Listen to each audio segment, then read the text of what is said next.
एक तरुणी जिथं अजितदादांचा अपघात झाला तिथं गेली आणि तिच्या हाती महत्त्वाचा पुरावा लागला. इथं बघू शकता की त्या पाण्यावर काय लिहिलं आहे. स्पष्टपणे दिसत आहे की सिंग नावाचा पायलट आहे आणि दादांची सही सुद्धा आहे.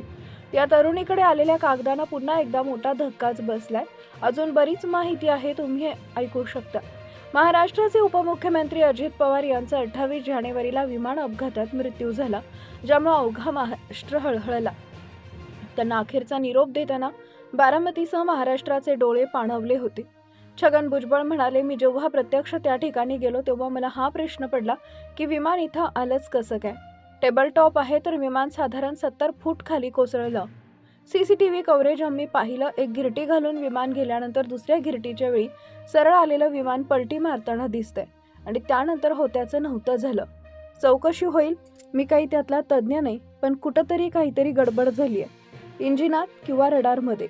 या सगळ्यांची चौकशी होईल, त्याची माहिती येईल. पण सोन्यासारखी ही माणसं गेली, ती परत कशी येतील असा प्रश्न छगन भुजबळ यांनी विचारला. अजित पवारांचं आयुष्य पाहिलं तर अजित पवार लहान असतानाच त्यांचे वडील गेले. शरद पवारांच्या देखरेखीखाली अजितदादा लहानाचे मोठे झाले. अचूक वेळी येणं, काम करणं या सगळ्या गोष्टींचा ठेवा शरद पवारांकडूनच त्यांच्याकडे आला, असंही छगन भुजबळ यांनी म्हटलंय.